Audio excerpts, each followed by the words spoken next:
నమస్కారం, నా పేరు బాలా. బీసీఎన్ న్యూస్ కి స్వాగతం. ముందుగా ముఖ్యాంశాలు. వైసీపీ నేత మాజీ మంత్రి కార్మూరి నాగేశ్వరరావుకు సీరియస్ వార్నింగ్ ఇచ్చిన కేంద్ర మంత్రి శ్రీనివాస్ వర్మ. మోషన్ రాజు అతిథిగా ఆచంటలో ఘనంగా రాజ్యాంగ నిర్మాత బిఆర్ అంబేద్కర్ 134వ జయంతి వేడుకలు. 8 కోట్ల రూపాయలతో గోదావరి వరదను తట్టుకునే ఏటిగట్లను నిర్మించడం సంతోషంగా ఉంది అన్న మంత్రి నిమ్మల. తిరుమల శ్రీవారిని దర్శించుకుని తలనీలాలను సమర్పించిన పవన్ కళ్యాణ్ భార్య అన్నా లెజినోవా. వైసీపీ నేత మాజీ మంత్రి కార్మూరి నాగేశ్వరరావుకు కేంద్ర మంత్రి భూపతిరాజు శ్రీనివాస్ వర్మ స్ట్రాంగ్ వార్నింగ్ ఇచ్చారు.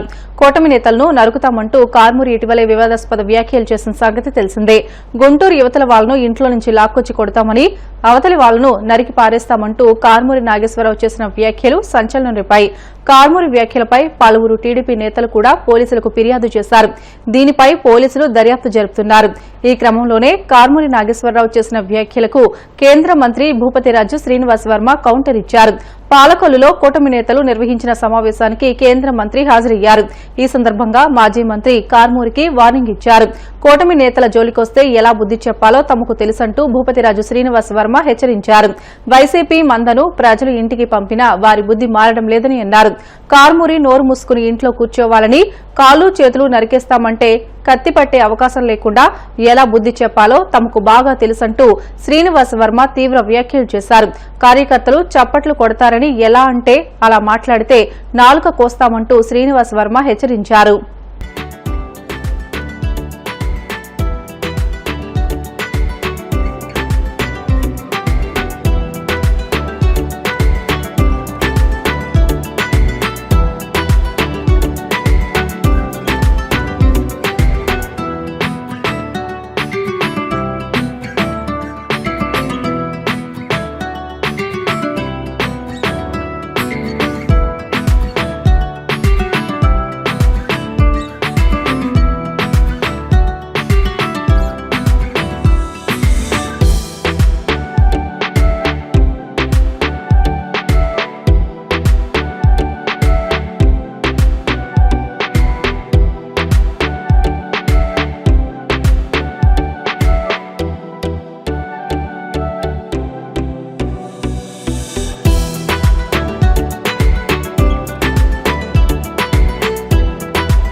శాసనసభ్యులను చూసాం చాలా మంది. మీకు తెలియలే, నిన్న కాక మొన్న మాట్లాడతాడు కార్మూరి నాగేశ్వరరావు. గతంలో రైతులను ఎర్రి పప్పలు అన్నటువంటి మంత్రి కార్మూరి నాగేశ్వరరావు రైతులను ఎర్రి పప్పలు అని మాట్లాడాడు పబ్లిక్ మీటింగ్ లో. ఇవాళ చెప్తున్నాడు మేము అధికారంలోకి వస్తాం, కూటమి పార్టీకి చెందినటువంటి నాయకుల్ని నరుకుతాం, పరిగెట్టిస్తాం, ఇళ్లలోంచి లాగి తన్నుతామనేటువంటి మాటలు మాట్లాడాడు కార్మూరి నాగేశ్వరరావు. నిన్న కాక మొన్న ఇళ్లలోంచి బయటికి లాగి తన్నుతాడంట, నరుకుతాడంట. అదేదో గుంటూరు అవతల నుంచి ఒకలా చేస్తాడంట, గుంటూరు యువతలో ఒకలా చేస్తాడంట. ఈ ఎర్రిపప్ప టీడీఆర్ నిధుల పేరుతో పెద్ద ఎత్తున తణుకు మున్సిపాలిటీలో 100 కోట్లు దుర్వినియోగం చేసినటువంటి వ్యక్తి. అవినీతికి మారిపోయారు ఈ ఎర్రిపప్ప. మనం సమన్వయంతో పోవాలి అనుకుంటే మనల్ని రెచ్చగొడుతూ ఏదో 100 మంది కార్యకర్తలు ఉన్నారు కదా మీటింగ్ లో, ఏదో మాట్లాడితే చప్పట్లు కొడతారంటే నాలుగు కోసేస్తామనేటువంటి సంగతి ఈవేళ ఎర్రిపప్పని చెప్తున్నారు. మనకి కలుపుకు వెళ్ళిపోయినటువంటి మనకి సంస్కారం ఉంది. వైసీపీ నాయకులకి సంస్కారం అనే దానికి అర్థం లేదు. ఈ కార్మూరికి కానీ ఉన్నటువంటి కొడాలి నానికి కానీ, ఆడెవడో పేరు నానికి కానీ, ఆడెవడో నెల్లూరు అనిల్ కుమార్ యాదవ్ అని ఉంటాడు, వాడు ఇక్కడ అంబటి రాంబాబు గారు సేమ్ బోతుల్లో ఉంటారు. ఒక్కొక్కడు మనుషులు రక్తం తాగేశారు అనిపిస్తుంది వీళ్ళని చూస్తే. ఇంకోటి ఆవిడ ఉన్నాడు, ఆడు చదువుకున్న డాక్టర్ సీదిరి అప్పటిరాజు, ఆడంతే ఆడు పశువుల డాక్టరు, మీరు చదువుకున్నాడు ఆడు. ఈ పశువుల మందను అందరినీ కలిపి ఇంటికి తోలేస్తే ఇవాళ వీడు మళ్ళీ వచ్చి నరికేస్తాం చంపేస్తాం అంటున్నాడు పిచ్చనా కొడుకు. ఈ పిచ్చనా కొడుకు చెప్తున్నా, నోరు మూసుకుని నీ పని నువ్వు చూసుకో. టీడీఆర్ కుంభకోణం నువ్వు అతి కొద్ది రోజుల్లో నువ్వు జైలుకి వెళ్ళిపోవడం ఖాయం. టీడీఆర్ కుంభకోణంలో నువ్వు జైలుకి వెళ్ళి చెప్పకూడదు తినడం ఖాయం చాలా తక్కువ సమయంలో. కాబట్టి పరిధి మించి మాట్లాడద్దు దయచేసి.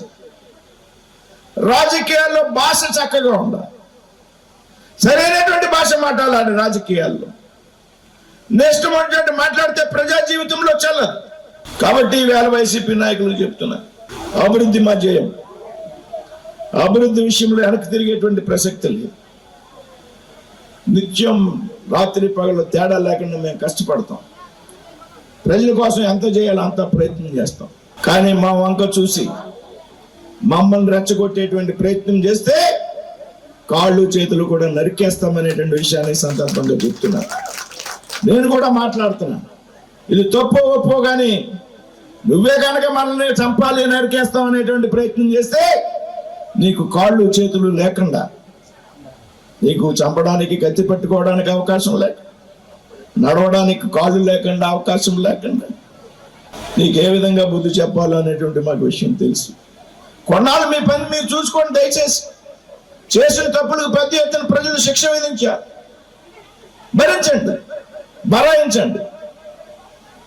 అన్నీ మూసుకుని ఇంట్లో కూర్చొని టైంకి తిని పడుకో.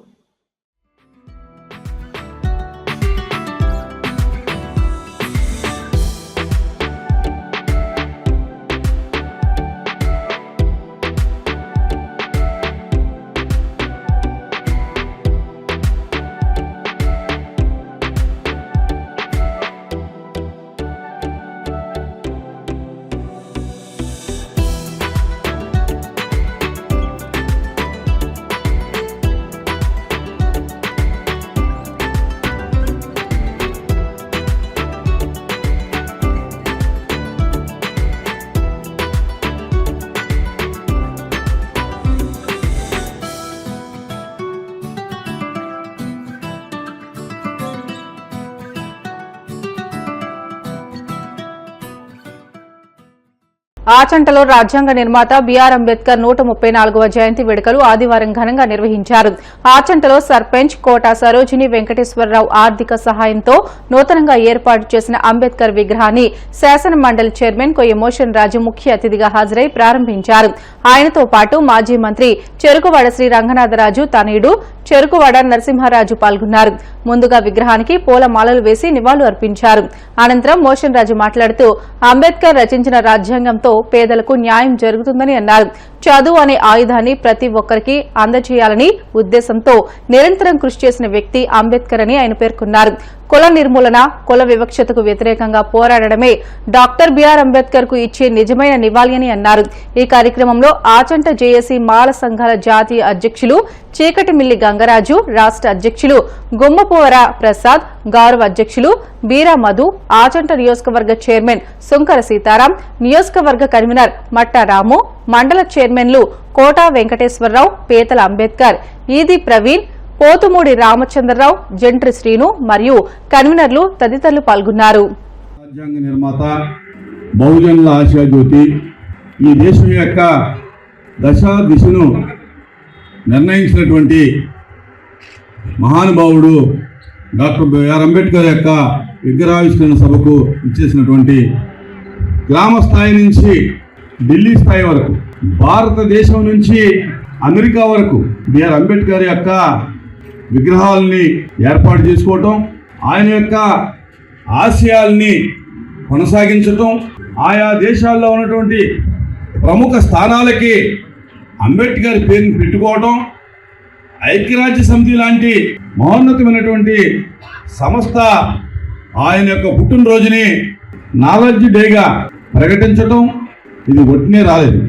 ఆయన యొక్క ఆలోచన విధానం, ఆయన బాల్యం నుంచి కూడా అనుభవించినటువంటి అనుభవం అంటే సుఖాలు కాదు, కష్టాల నుంచి వచ్చి, ఆయన యొక్క అవమానాల నుంచి, ఆయన సమాజంలో ఎదుర్కొన్నటువంటి రుగ్మతల నుంచి కష్టపడి జ్ఞానాన్ని సంపాదించి ఆయన బంధువులకో లేకపోతే ఆయన వ్యక్తిగత జీవితానికో కేవలం తన కులానికో కాకోకుండా యావత్ భారతదేశంలో ఉన్నటువంటి అణగారిన వర్గాలకి ప్రాధాన్యతనిస్తూ ఈ దేశం సుసంపన్నంగా ఉండటానికి, ఐక్యతగా ఉండటానికి ఒక గొప్ప రాజ్యాంగాన్ని రచించి అమలు చేసినటువంటి మహానుభావుడు డాక్టర్ బిఆర్ అంబేద్కర్. ఈ భారతదేశం ఇంత పటిష్టంగా, బలంగా ప్రపంచ దేశాలతో పోటీ పడుతుందంటే కనుక డాక్టర్ బిఆర్ అంబేద్కర్ ఆలోచన విధానం, ఆయన చేసినటువంటి కృషి. ఆయన బాల్యంలో అనేక రుగ్మతలను ఎదుర్కొన్నాడు, అంటరానితనాన్ని ఎదుర్కొన్నాడు, అవమానాలను ఎదుర్కొన్నాడు. ఆయన ఎంత చదువు చదివినా, సూటు బూటు వేసుకు తిరిగినా కూడా ఆయన సమాజంలో మరి ఆయన అంటరాని వాడిగా, లేకపోతే అణగారిన వర్గాలకు చెందిన వాడిగా, లేకపోతే అస్పృశ్యుడిగా ఉండటం వలన ఆయన ఈ దేశంలో సమానత్వాన్ని కోరుకున్నాడని చెప్పి ఈ సందర్భంగా నేను తెలియజేసుకుంటాను. బిడ్డల షార్ట్ బ్రేక్ తీసుకుందాం. స్టివితాస్